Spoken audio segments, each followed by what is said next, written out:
Baik teman-teman, di sini saya akan menjelaskan mengenai penelitian tindakan partisipatoris yang kita sebut PAR. Penelitian partisipatoris ialah suatu filsafat penelitian sosial serta kehidupan sosial alternatif yang sering berhubungan dengan transformasi sosial dunia ketiga. Penelitian ini berakar dari teologi pembebasan serta pendekatan neo-Marxis terhadap pembangunan warga yang pula mempunyai sumber-sumber liberal dalam aktivisme hak-hak manusia. Selanjutnya, penelitian tindakan kritis. Penelitian tindakan kritis menampilkan satu komitmen untuk memperkenalkan analisis sosial yang luas, meliputi kajian diri, serta yang aplikasi yang berciri refleksi diri, metode bahasa, organisasi serta kekuasaan yang muncul di suasana lokal, serta tindakan buat membetulkan bermacam perihal. Penelitian tindakan kelas. Penelitian tindakan kelas biasanya mencakup pemakaian model-model penelitian serta pengumpulan informasi interpretatif kualitatif oleh para pendidik, kerap kali dengan dorongan dari golongan akademis, dengan tujuan supaya para pendidik atau guru sanggup membagikan evaluasi serta penilaian tentang metode serta tingkatan aplikasi pengajaran mereka sendiri. Tindakan. Pembelajaran tindakan bersumber dari karya advokat registrasi Revans yang memandang pendekatan-pendekatan tradisional terhadap penelitian manajemen tidak banyak menolong dalam membongkar persoalan-persoalan organisasi. Ilmu pengetahuan tindakan. Ilmu pengetahuan tindakan mempunyai dua aspek. Pertama, ilmu pengetahuan resmi yang diyakini bersama dipunya serta digeluti oleh seluruh anggota profesi yang kompeten, serta yang ditembus secara formal oleh golongan profesional sepanjang penempuhan pelatihan dini mereka. Dan kedua, ilmu pengetahuan profesional tentang interpretasi serta perundang-undangan akan industrial. Tipe penelitian kasus ini secara berorientasi konsultan dengan penekanan sangat kokoh pada kerjasama. Selanjutnya adalah ciri-ciri utama penelitian tindakan partisipatoris atau PAR. Nah, PAR secara umum dipandang mencakup sebuah spiral siklus reflektif diri seperti yang telah tersedia di PPT. Nah, prosesnya mungkin tidak serapi seperti yang ditujukan oleh spiral siklus perencanaan, pelaksanaan dan pengamatan, dan juga pengkajian seperti yang tertera di PPT. Nah, alangkah lebih baik kalau masing-masing langkah yang telah dipaparkan dalam bentuk spiral refleksi diri itu ditempuh secara kolaboratif oleh para mitra partisipan di dalam proses PAR tersebut. Nah, PAR juga merupakan sebuah proses sosial dan kependidikan. Apa demikian? Karena para pelaku PAR ini, mereka melaksanakan penelitian mereka sebagai sebuah praktik sosial dan objek PAR ini juga berciri sosial. PAR dalam bentuk terbaiknya merupakan suatu proses sosial pembelajaran kolaboratif di mana diwujudkan oleh aneka kelompok manusia yang saling bersatu padu untuk mengubah praktik yang adalah sarana mereka untuk berinteraksi di dunia sosial. Perlu diketahui juga bahwa PAR ini mencakup praktik-praktik aktual, bukan abstrak. Mungkin menurut banyak orang, gambaran spiral siklus refleksi diri seperti perencanaan, tindakan dan pengamatan, pengkajian dan seterusnya adalah ciri dominan penelitian tindakan sebagai sebuah pendekatan. Namun perlu diketahui bahwa PAR ini memiliki 7 ciri utama yang sama pentingnya spiral refleksi diri ini. Nah, ciri yang pertama yaitu PAR adalah sebuah proses sosial, di mana secara sadar PAR ini mengkaji hubungan antara ranah sosial dengan ranah individu. Nah, PAR ini menyadari bahwa mustahil terjadi individuasi tanpa sosialisasi dan begitu pun sebaliknya. Ciri yang kedua yaitu PAR berciri partisipatoris.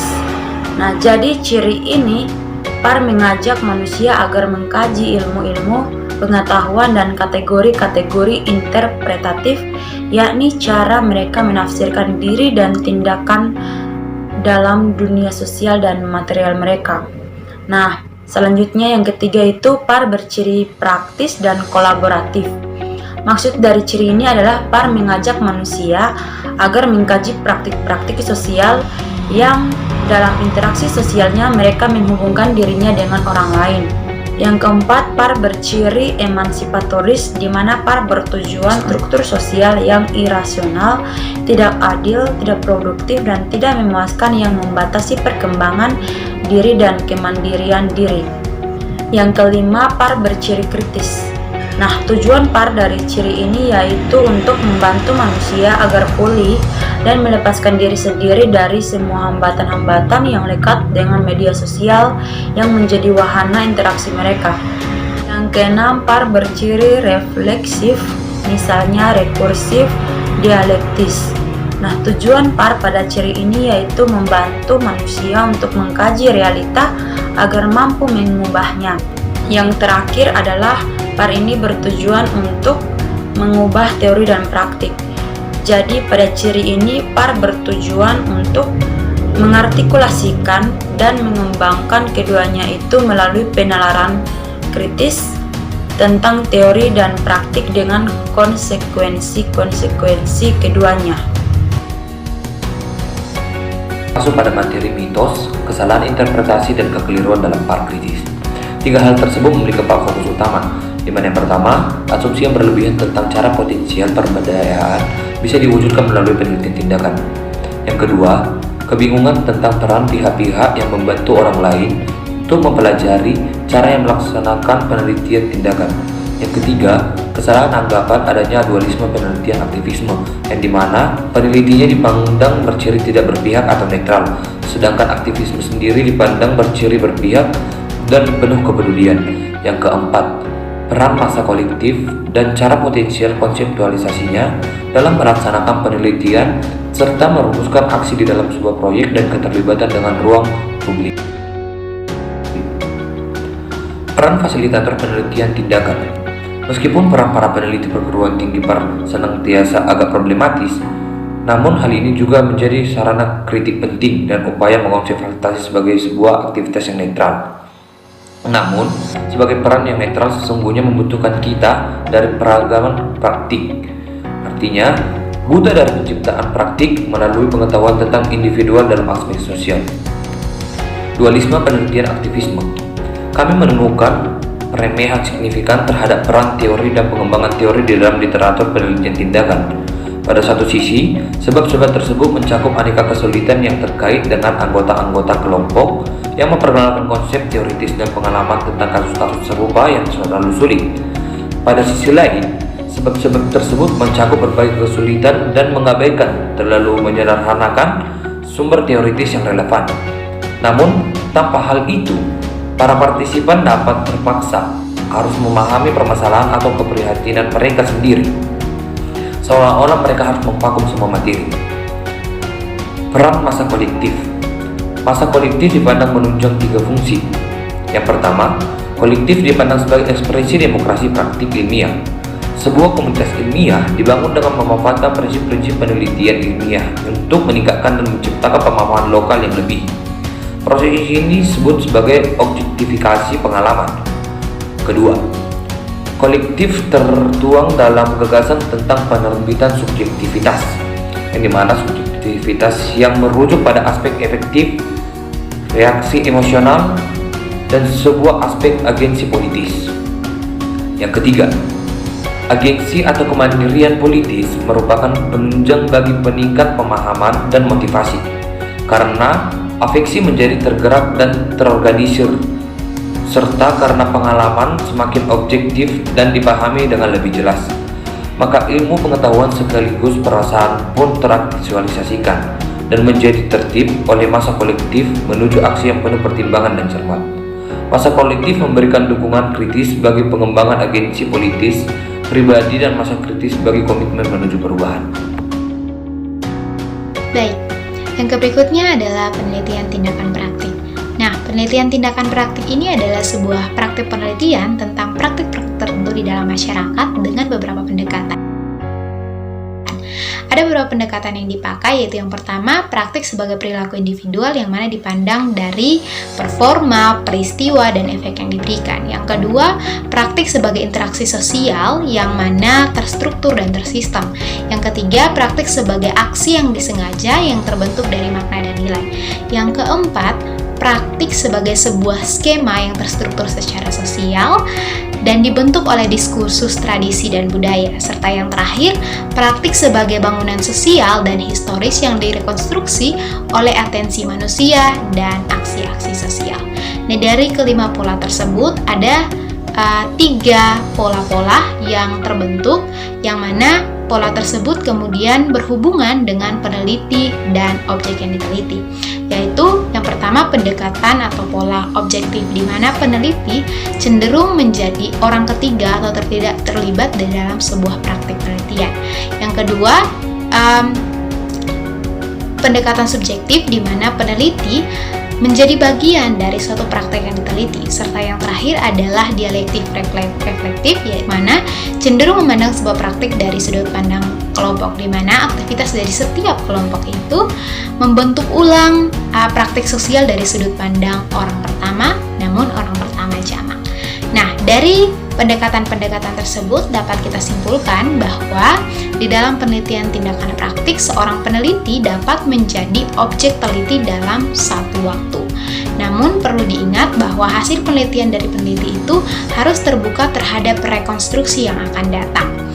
Nah, di dalam penelitian tindakan praktik ada beberapa hal-hal yang penting, yaitu yang mana penelitian tindakan praktik menekankan pada penentuan praktik dan teori praktik sebelum menentukan metodologi dan data-data yang relevan untuk mengevaluasi praktik. Terima kasih. Baik, selanjutnya saya akan melanjutkan melalui aksi komunikatif dan ruang publik. Aksi komunikatif merupakan sejenis aksi yang dilakukan oleh manusia ketika dirinya menyela perbuatan yang sedang dilakukannya demi mengajukan 4 klaim validitas atau 4 jenis pertanyaan khusus, yaitu yang pertama, apakah pemahaman tentang perbuatan tersebut dilakukan secara masuk akal baginya dan di mata orang lain? Lalu, apakah pemahaman tersebut akurat? Lalu, apakah pemahaman tersebut autentik? Dan apakah pemahaman tersebut benar secara moral? Aksi komunikatif juga membuka ruang komunikasi di kalangan manusia. Argumentasi Haber menyatakan bahwa legitimasi hanya dijamin melalui aksi komunikatif, artinya manusia bebas memilih. Nah, dapat ditekankan bahwa proses kemunculan dan kritik terhadap klaim-klaim validitas bukan semata-mata sebuah cita-cita atau prinsip abstrak, namun juga merupakan perangsangan kritik dan kesadaran kritis di dalam pengambilan keputusan konkret dan praktik. PAR membuka ruang komunikatif di kalangan partisipan. Proses PAR merupakan timbal balik yang bertujuan untuk mencapai kesepakatan intersubjektif.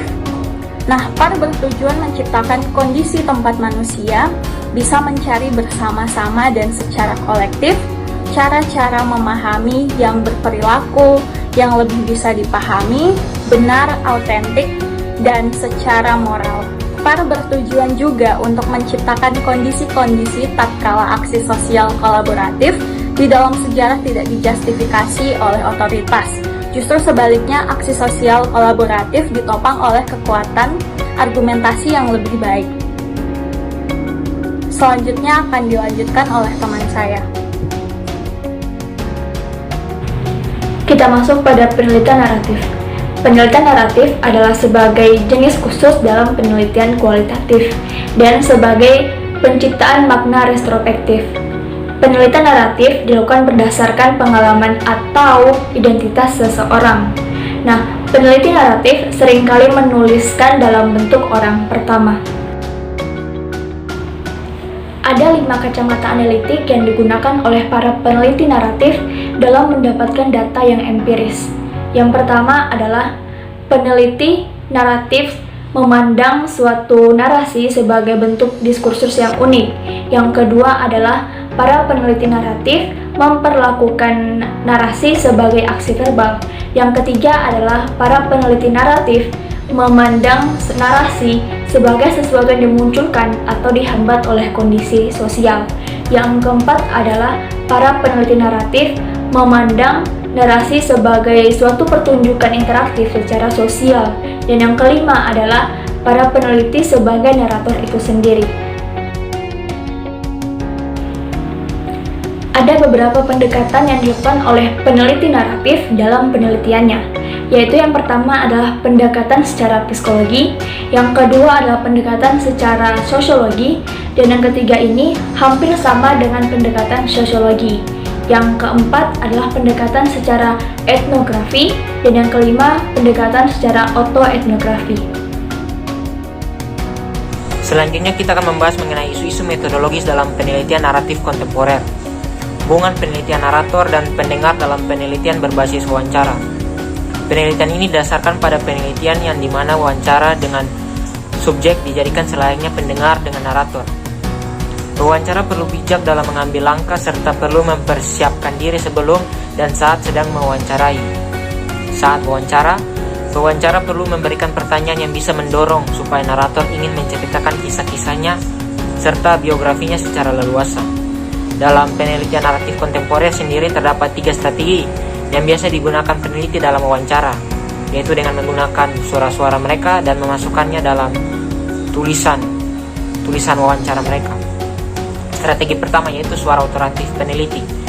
Ialah strategi yang digunakan peneliti saat narator menceritakan kisahnya. Namun terkadang kisahnya yang panjang dan tidak bisa diprediksi memunculkan niat untuk menggali lebih dalam makna sebenarnya. Dengan cara memberikan pertanyaan-pertanyaan khusus sembari narator sedang bercerita mengenai kisahnya. Strategi kedua yaitu suara suportif peneliti. Strategi ini digunakan peneliti untuk gampang menyoroti kisah yang sedang diceritakan narator dengan cara memberi apresiasi serta mendorong ketertarikan mereka, namun tetap profesional serta bersifat netral saat wawancara. Strategi yang ketiga yaitu suara interaktif peneliti. Strategi yang ketiga ini merupakan strategi di mana peneliti berusaha mendalami dirinya sendiri, menjadi minat serta perbandingan dirinya terhadap kisah-kisah narator atau mendalami diri mereka sendiri melalui sarana pengalaman narator. Dalam artian, peneliti memposisikan diri menjadi sering terkena kritikan melalui kisah-kisah narator. Baik, saya akan melanjutkan pada materi yang berikut tentang penelitian naratif dan perubahan sosial. Tindakan menuturkan sebuah peristiwa hidup yang signifikan dapat merangsang perubahan yang positif. Rosenworth dan Ockberg pada tahun 1992 menyatakan bahwa narasi diri sendiri bisa mengantar menuju emansipasi pribadi atau menuju kisah yang lebih baik tentang kesulitan atau trauma hidup. Nah, dalam hal ini, narator sebagai audiens itu sendiri, di mana audiens yang mendengarkan versi-versi alternatif dari identitas atau peristiwa kehidupan, sehingga dalam narasi tersebut dapat mendorong perubahan. Dalam kutipan Rene Jara, Belleville tahun 2000, ia memaparkan tentang testimonia sebagai narasi emergensi yang menjelaskan tentang permasalahan represi, kemiskinan, keterpinggiran, eksploitasi atau semata-mata untuk kelangsungan hidup. Selain itu, bukan hanya tentang testimonio Amerika yang dituturkan, namun ada juga kisah-kisah dari kelompok marginal yang mengubah panorama naratif kontemporer. Selanjutnya dalam menulis menyimak empati, Frank pada tahun 2000 berpendapat bahwa mengambil perspektif orang lain merupakan langkah wajib dalam perubahan sosial yang membangun. Sama halnya dengan Gasmond, dengan gaya bahasa yang serupa, ia berpendapat bahwa penutur kisah meningkatkan empati lintas lokasi sosial yang berbeda-beda. Di sini penutur kisah ingin memfasilitaskan bagaimana kehidupan publik yang sehat dan demokrasi. Selanjutnya, dalam Pemaparan tentang gerakan sosial dan testimonia ini merangsang akan kebutuhan perubahan sosial skala besar. Kita juga perlu mempertimbangkan peran narasi dan penelitian narasi dalam perubahan sosial skala kecil dan lokal. Misalnya, dalam penelitian Albert tahun 2000 tentang keterlibatan orang tua Latino dan atau Latina dalam program akses perguruan tinggi bagi anak-anak SMA, di mana ia mendengarkan dan mengamati bahwa program tersebut memberikan kesempatan bagi orang tua untuk berbagi kisah. Nah, dari sini Albers berharap bahwa dengan penelitian ini juga dapat membantu menciptakan ruang-ruang publik agar narasi masyarakat yang terpinggirkan dapat didengar oleh orang-orang yang tak mau mendengarkan narasi tersebut. Sekian dari saya, materi selanjutnya akan dipaparkan oleh teman saya. Baik, terima kasih. Di sini saya akan melanjutkan penjelasan dari teman kami. Dan kita bisa melihat di PPT ada poin penting dan penjelasannya. Kita bisa melihat yang pertama, itu hubungan antara teoretis dengan metodologis. Ini di sini kita mau melihat itu suatu bentuk kesinambungan yang melekat yang dibentuk oleh dua faktor penting.